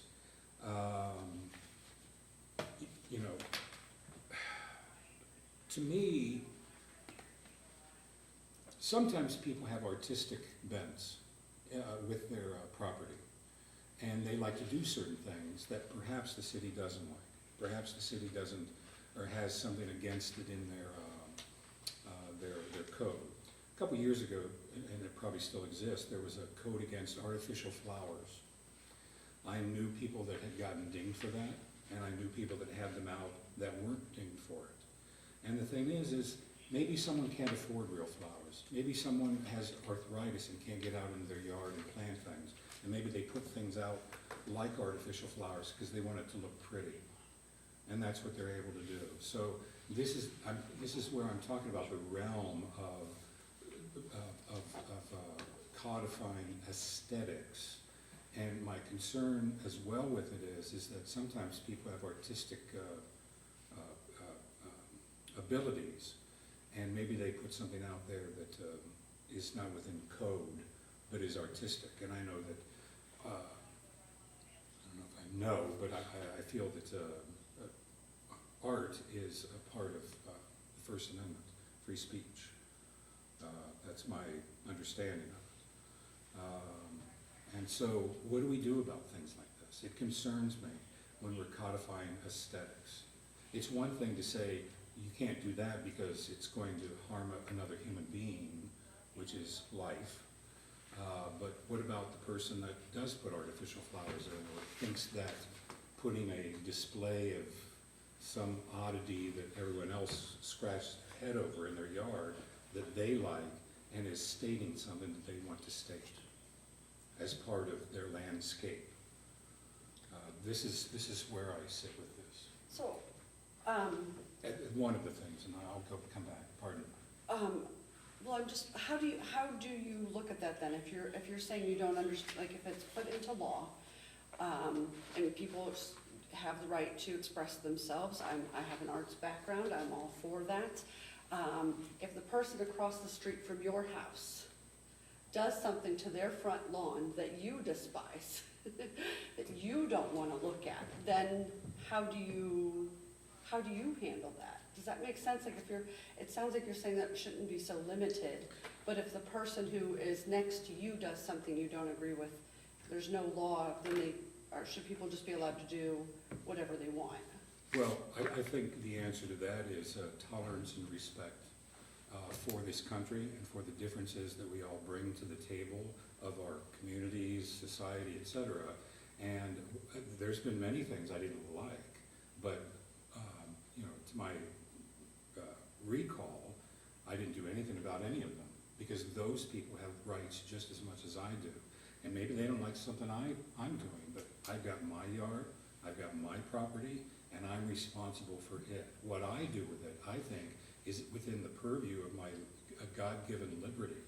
And I would hope that the other folks around me appreciate that as well, as I do them. And I do appreciate it. There's plenty of things that I've looked at being an orderly person, and I don't like it. But what am I gonna do? Well, This also, is America. I think the intent on this is, getting, like, and I read Walt's letter as well, as far as rubbish and things of that nature. I think if somebody puts a piece of artwork out there that may not be to one of our likings, that's not rubbish. That's not a discarded, broken down piece of something. So therefore, that doesn't even fall under it. So if you see a broken lawnmower, the engine's off or something, that's rubbish, right? Someone could put that out and then put flowers in the carburetor. Can I give you a real example? Yeah. And because you almost hit the nail on the head, I once dealt with a house that there was a toilet in the front yard. A toilet. Can't be there, that's rubbish. They took off the lid to the tank, filled it with dirt, and put a couple of annuals in it and said it's a flower pot. I've seen Said, that somewhere. doesn't work, so they filled the bowl with dirt and flowers. Said it's a flower pot. Said doesn't work, so they painted it and said now it's art. Still said didn't work. But that's the where you're at. So it while yes, there are certain things that we want to be tolerant of, when someone brings this to me, do you want to sit in your living room and look across the street at a toilet in someone's front yard? Well, and I think the other thing that Walt mentioned in his letter is defensible in court. And that was his guiding factor of what he does. And if it's not, he does not go, does not proceed. And if it is, it is, and if it isn't, it isn't. So I think that kind of self-defines itself. Yeah, I hear you on that, and I hear you, Mr. Nicodemus. But again, I would say, what we have lost in this country is a great deal of tolerance for each other, because we're all Americans. That's first and foremost. And the fact is I have to tolerate a lot of stuff, whether it's in someone's yard or someone's behavior or anything else. I don't like it, believe me. I'm very much a traditionalist, whether people believe it or not. And there's a lot of stuff I don't like at all, but I deal with it because I live in America, and I think that's important. And we used to have that level of appreciation and respect for each other. That is why I concern myself with this. There was something else, and I don't want to lose it. This is a larger, important part, both of these things, and the things I handed out to you. One of the problems that code enforcement does is it can often harm. Did I get a copy? I think we got that, yeah. Is harming poor people, because poor people don't have as much money as the wealthy. The wealthy probably keep their homes, I would suspect, to some degree, because they've got the money for the fix, the whatever. And poor people are often the folks that have to bear the brunt of code enforcement because of that. Because not enough money, not enough resources, et cetera, et cetera. So with things like that, outside of the aesthetics part, I would like to have a conversation or look into, and perhaps the mayor has something he could respond with now in terms of what we can do to help folks like poor people, not simply to just find them, but to actually get them help in finding things. To that point, so the city already has a mechanism in place for that. It's called the Pride of Whitehall. Well, okay. I don't know if you're familiar with that organization or not. They have over the years, and it's had different levels of activities. As a matter of fact, the mayor and I had a meeting, a week or two ago about that very thing. And that is designed to help folks of lower socioeconomic abilities to deal with things with that. So whether it's a roof or a toilet in the bathroom, because I know of several cases where they have come out and done that, where it's not only made of materials, but they've been volunteers, they've been youth groups, whether it's cleaning up a yard, things of that nature. Because there's certain things that an individual, regardless if you have any money or not, you can cut your grass, you can trim a bush. I mean, that's just manual labor is all that is. And if it gets to be a bigger situation, whether it's painting a house or something of that nature, then I think that there are some mechanisms in place to help along with that. Well, I would like to find out what all the mechanisms we have are, if you would please. I don't know who would respond to that, but because that concerns me. Folks needing help, and again, I'm trying to appreciate and understand the balance that a city has in keeping itself in a certain level of repair and the citizens' rights. That's all, and that's why I care about this. And the one last thing I'll mention about this, and it's something that I've noticed, and as an artist, sometimes I feel codes can sort of codify artistic value out of a community by the government. Because we want that bush to be pretty, we want that stop sign, or not the stop sign, but we want certain things in exactly the certain places. This is how government works generally. And artists,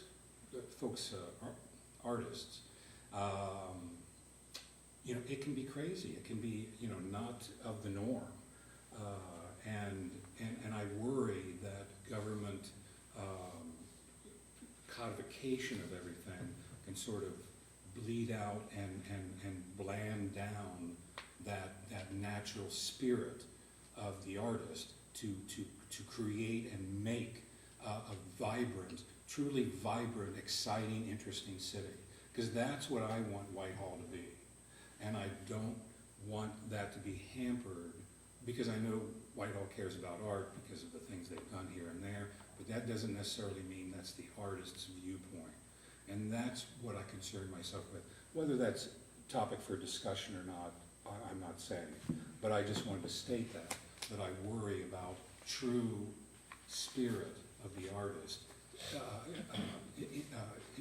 being a part of and invigorating this city and its spirit. And I know that the spirit of this city is something that's important to our mayor. And so I just want to say that. Thank you, I appreciate that, Mr. Wilson. I have a couple of follow-up questions. Director Thomas, not to put you on the spot, but how does Walt, or, sorry, I'm making sure it was just unintentionally removed. How did Mrs. Sorrell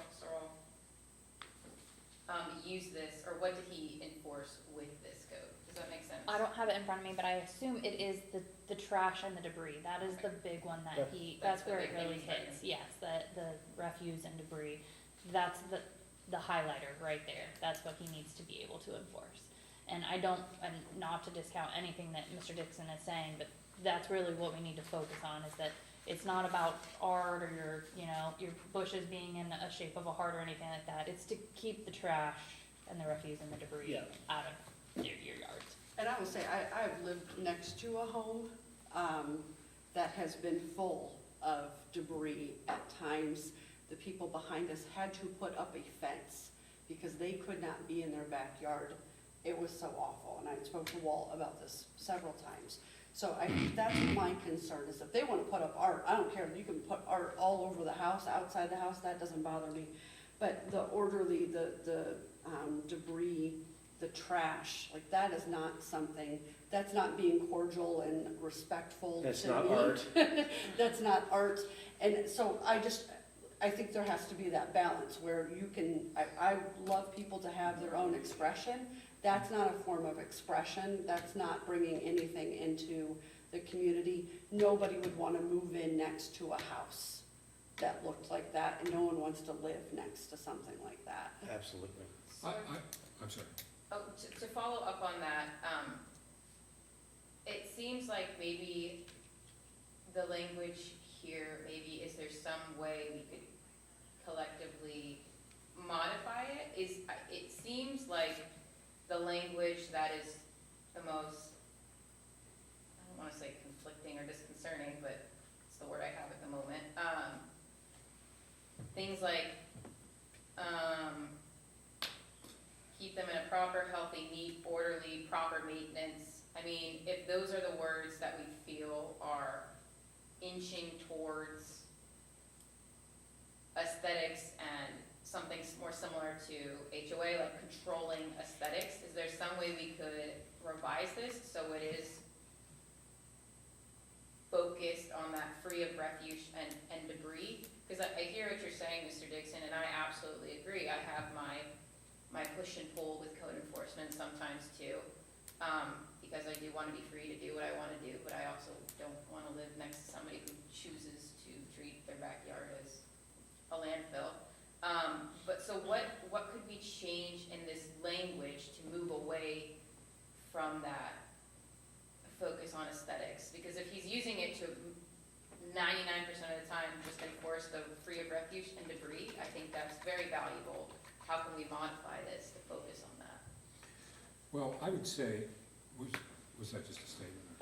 That was a statement mostly directed at you, but I'm sure other people will chime in as well. Okay. Well, right off the bat, you have neat and orderly manner. What does that mean? If I don't have my tie fully up like this and it's right here, that's disorderly.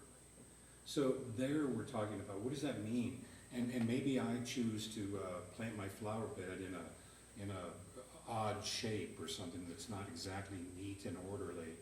What if I put petunias next to tulips and dandelions in the middle? That's not orderly. Again, it's words that matter. And it concerns me. I irritated Walt today. He says, well, you ain't really picking this apart, Mr. Cheeks. And I don't mean to, but again, words matter. Because I don't think that's ever been used to go after anybody's flower bed Yeah, or they're anything not. like that. I think it's strictly been, Right. Well, We're getting into some deep waters, and we're probably getting a lot of off topic, because there's the balancing act of drafting legislation, and then there's the balancing act of enforcing that legislation, and then there's the balancing act of once that legislation is actually used to enforce, and whether or not that citizen goes to court to actually exercise their rights. And then there's the balancing act of having legislation that may or may not be constitutional, which is a whole other set of issues. As legislators, which is what all of you are, and you get into what words mean and how words mean and how they look, it is completely within your prerogative, without stealing the thunder of the city attorney, to define what those words are. So rather than be confused of what neat and orderly manner is, say what neat is, and then submit it, and then the city attorney would look at it and say, well, if you say it this way, then you're going to close the door to it being enforced in this way. My history with ordinances and with laws is it's intentionally broad so that you give law enforcement an opportunity to exercise discretion in its enforcement, and then it goes to the next level where it goes before a prosecutor, and the prosecutor can then review it on a case-by-case basis, and you might find a person comes in and says, hey, it was neat and orderly, Walt or law enforcement was wrong, and then that case is dismissed without cost, and it's not an issue. What you always have to be careful of as a legislator is defining yourself out of the ability to enforce the law. well, We need to enforce the law, and we need to be orderly, and we need to have the ability to have laws with teeth and give our law enforcement the ability to do their job so that we can live in a community that's neat and orderly and respectful to each and every citizen. And so I mean, I've seen times in law school where people get caught up in what reasonable means. I mean, we could define reasonable all day long, but it's intentionally worded as reasonable because you might think, Councilmember Morrison might think one thing is reasonable, whereas Councilmember Brown may not. That he may think that it's completely unreasonable. But that's where it goes to the court for enforcement and the interpretation, and that's our system. And the other thing too is, and I appreciate that, Mayor, I think the other thing that kind of dovetails off that is, you've got to have faith in our code enforcement officers not to knowingly abuse their power. And I will tell you, all the time I've been on city council, I've never heard one case where somebody was brought in on a code infraction because they were having a folly at a resident's expense and trying to split hairs. It's usually when code enforcement, my experience has been, when they go after somebody that's got refuse in the front yard, what have you, they start with a conversation. It's not, boom, here's a ticket, off you go. Have a conversation, and if nothing happens, I believe they, in some cases, have a second conversation. And then, if nothing happens for her, then they are cited into court. So they're not out there trying to write people up and skirt around kind of obscure things. It's for the blatant things that are out there because, unfortunately, like a lot of other communities, we have got a wide variety of offenders out there. And so just going after the mainline folks like that is a full-time endeavor, let alone getting something that the neat and orderly or your flowers aren't in. And I know that's a facetious example, Mr. Dixon, but of a neat and orderly line. That's not what they're out there looking for. For clarification, Mr. President, there's actually another step in there depending on the code section that they are cited under. Again, this is a zoning code section, but depending on what they're cited under, there may actually be a requirement for a written notice of violation to be sent to the person. Right. They get that certified mail, and they actually have an opportunity to appeal that notice of violation, and then they get a cure period, so they get an opportunity to fix it, and only then do they get a citation. Right. There's steps. Yeah, so which is There's rather a long checks and game. balance along the whole way. It sometimes is, code enforcement and cleaning up properties is a very slow process because of the notice requirements and the conversations and the letters that have to be sent ahead of time. So it's not something that And thank you for that. And I know of several occasions where code enforcement's gone out and had a conversation with a homeowner and they just didn't realize or whatnot. It was, oh, mea culpa, and that this situation got resolved because there was no harm, no foul. So they're not looking to make enemies out there. They're looking to, get things neat, well, don't use neat normally, but get the refuse and whatnot up and get the blights gone. That's all it is. So I think that, rather than splitting hairs, again, have faith in the process, have faith in our code enforcement officers, and I think the rest takes care of itself. But again, if history's been any lesson to me, that's what it's shown to have been. I don't wish to comment very far on this, but you said faith, and indeed that's part of it. And so, the thing is when it comes to this sort of thing, I, as the citizen's representative, must look at this as the possible problems that it may, that citizens may face with this. Speaking to, we want an orderly and neat town. We want an orderly and neat town.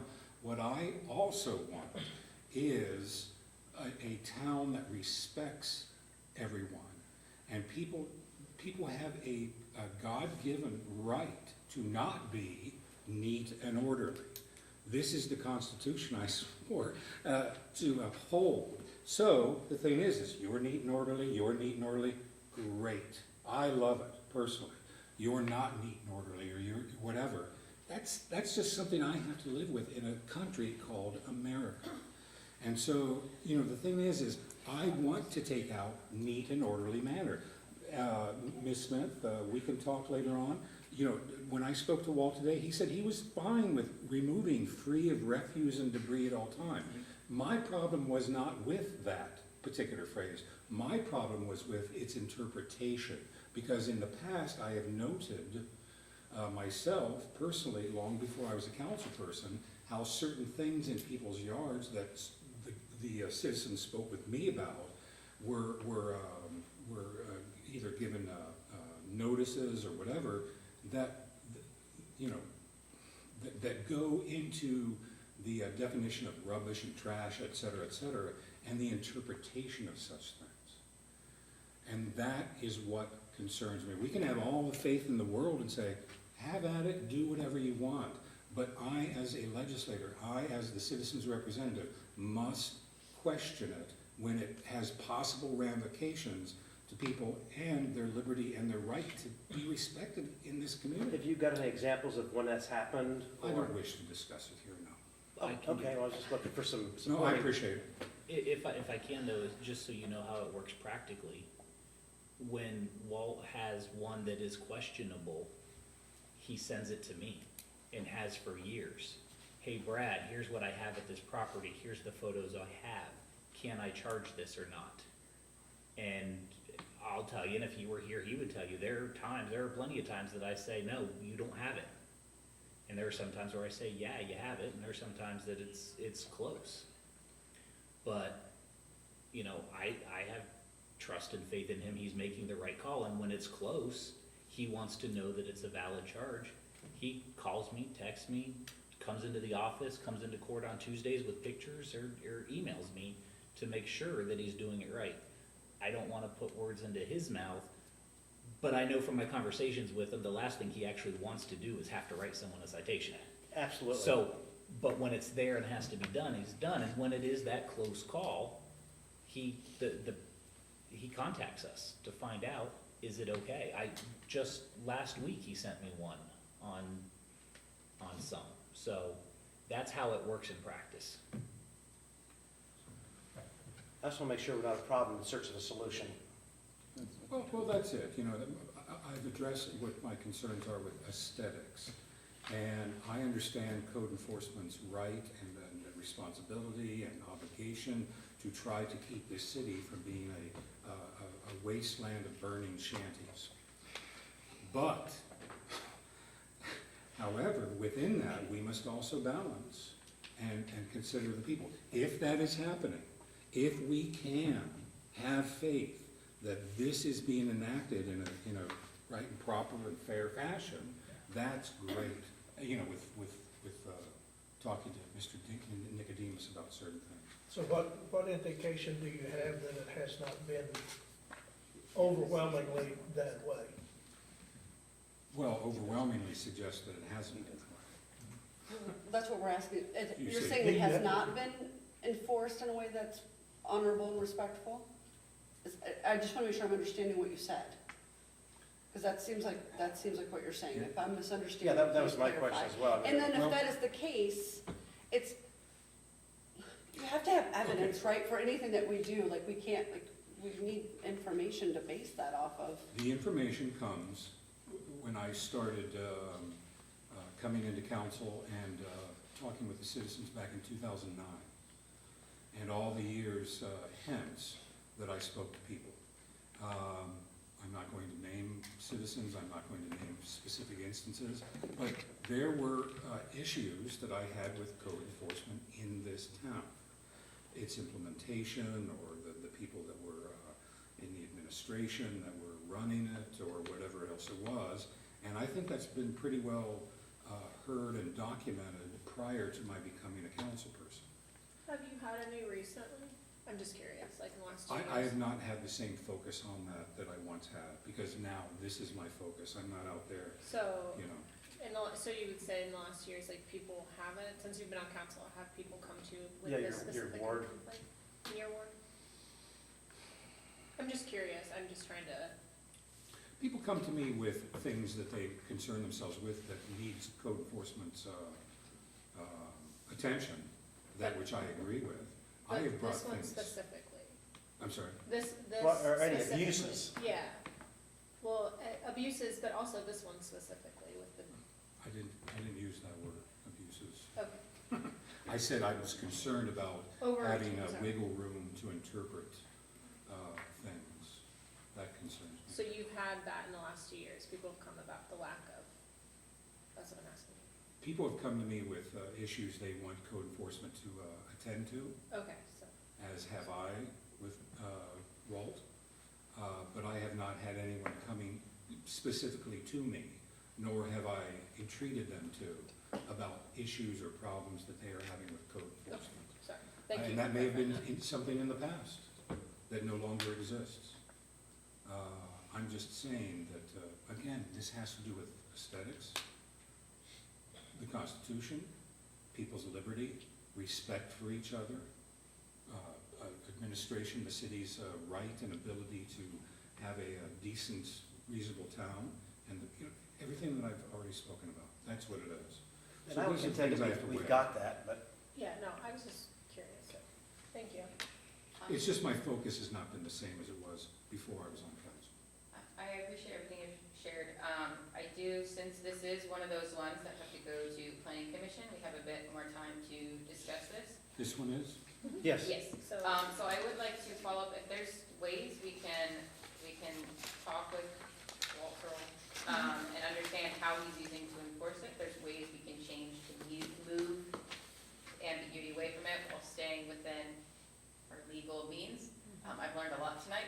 I would like to continue the discussion, because I agree with you on many points. This is sometimes code enforcement touches a line where we should be free to do things, but while we also should enjoy a clean, healthy community. So I look forward to continuing that discussion. I know you reached out to Walt already, and I don't know if you've talked to or had discussions on this with anybody else, but please contact me and let's figure out if we can move away from ambiguity within, leaving some ambiguity for legal purposes. That's a complicated one. I I'm sure appreciate we it. will figure it out. Thank you. That is all I have for my committee. Is there anything else? so the other ones will, and this one too, won't get voted on until our 5/7 meeting. Well, that'll go to planning, right, so. It goes to planning on 5/2. Correct. 5, 6, 7, yeah, the 7%. Seven, So, I'm sorry, let me just catch up here a second. You said 20 is going, to planning commission. see, I didn't get that during the meeting. It's title only, but it's planning commission. So all of the ones from tonight, which ones are going to planning commission? 19, 20, 22, and 23. 19, 20, 22 and 23. okay, Thank you. thank you. And that would be on May 2nd, so we could potentially vote on them May 3rd. May 2nd. No, May 3rd is the. I'm sorry. yeah, Seventh, May they meet on 7th. Thursday. There's a timeline that you have to put it out in the Oh. paper, so it's probably gonna be the 21st of May. Okay, So, thank you, Julie. okay. So we have time. I've learned a lot of things tonight. Thank you, everybody. Thank you for your indulgence again. I think it was a great discussion. Seeing nothing further. We didn't know if Larry had something. Sorry. A I fur will ball, he's got a close fur at ball. 8:58. Thank I don't you. make it, Right, make a right, right, statement. Economic Development, Chairperson Dixon. Thank you, President Potter. I'll open economic development at 8:58. There's no, I lost track of all my papers here. There's no drafts or pending legislation on this, in this committee. Does anyone have anything for this committee? Seeing nothing, I will close economic development at 8:58. Thank you. Infrastructure, Maintenance, and Services, Chairperson Brown. Thank you, President Potter. I will open infrastructure maintenance and services at 8:58. We don't have any drafts or pending legislation. Does anyone have anything for this committee? No? Okay, seeing nothing, I will close at 8:58. Thank you. Public Safety, Chairperson Morrison. Thank you, Mr. President. We'll open public safety at 8:59. We have no drafts or pending legislation. Does anyone have anything for safety? I will close safety at 8:59. Thank you. And Parks and Recreation, Chairperson Hack. Thank you, Mr. President. Parks and Recreation will open at 8:59. We have no drafts or pending legislation. I did want to echo what everybody else said before, that, and thank you to Parks and Rec for the great event for the solar eclipse. I've heard from many people that they had a lot of fun and they really enjoyed it, so I just wanted to give kudos to them. Does anybody have anything else? Hearing nothing, I will close at 8:59. Okay. And how Having nothing else in front of these committees, I will close this meeting at 8:59.